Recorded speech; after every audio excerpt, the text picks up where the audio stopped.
Craig Before the Creek is the new Cartoon Network original movie. Uh, Finally, a Cartoon Network original movie that's easy to access. What I just mean by that is, um, this is, I think this might be the first one where, like, it's aired on TV. Next day it's up on Max. By the way, this movie was not hard.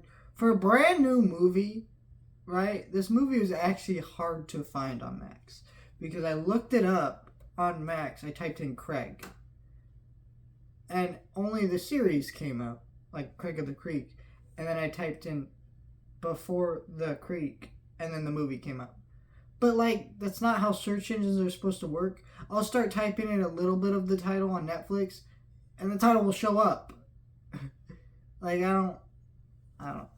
Max's search engine's bad, and also this movie should be on the front page, right? It's a brand new movie. You want people to see it. It's advertising. Like, I don't understand why this shit happens, but it does.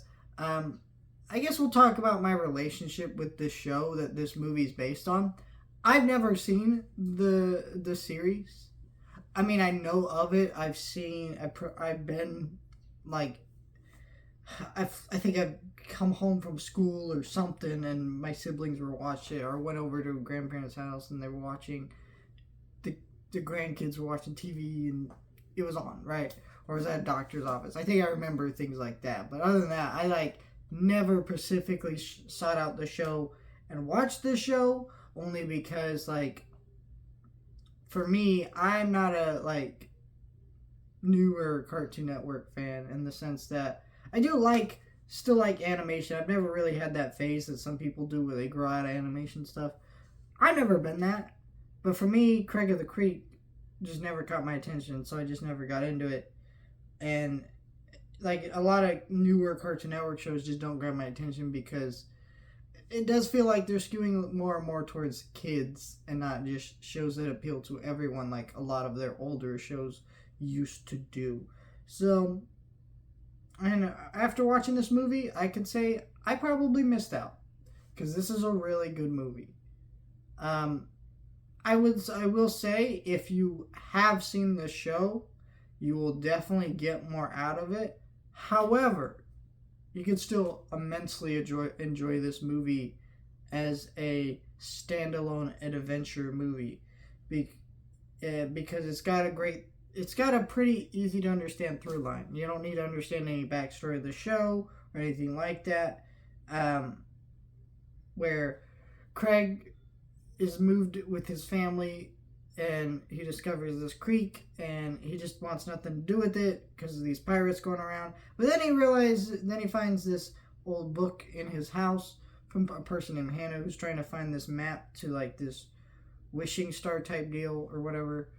And he wants to go find it, make a wish to go back home. And so and through that he goes on an adventure through the creek, meets different cast of characters, and, meets his friends for the first time.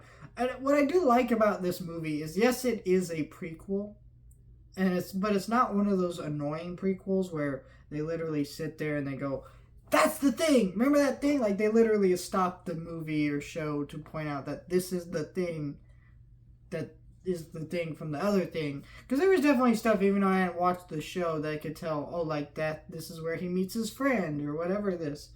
But, nah, they just kind of kept the story going. Also, I do think that it's weird, because I hadn't seen the show, but I could kind of tell how well thought out this show was.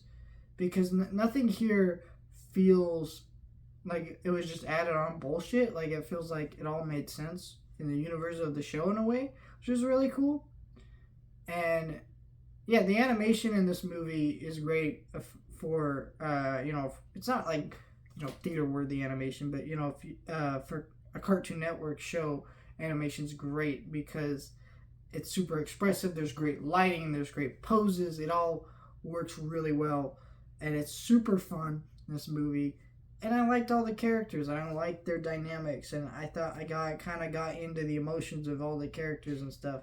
And all of them just had the right amount of energy and stuff. And there's just so many different types of these kids, and there's personalities and things like that. I can see why this became like a long running series, was like a spin off in a movie for Cartoon Network, because you can tell that this show had such a well thought out, expansive world to it, that was very just well done,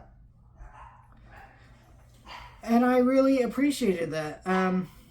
Yeah, I might check out the show now. I'm not really sure if I will, just because I'm watching so much other stuff all the time. But as someone who just watched this movie, I immensely enjoyed this movie. And I'm surprised to say that, because I kind of just watched this movie because really, there's only one thing that came out in theaters this week that I wanted to make a video about, or really could make a video about, I should say. So I'm gonna review the Book of Clarence, and I was trying to think, what else do I review alongside that on my second channel, and I guess this is that. So yeah, and then I'm hoping next week, I believe my theater is gonna Poor Things, and that's gonna be tight. So I can't wait to see that movie, because I've heard great things about that movie. My theaters haven't got it, but finally we're getting it, so we'll see. But yeah, I enjoyed this movie. Let me know your thoughts. Like, share, and subscribe.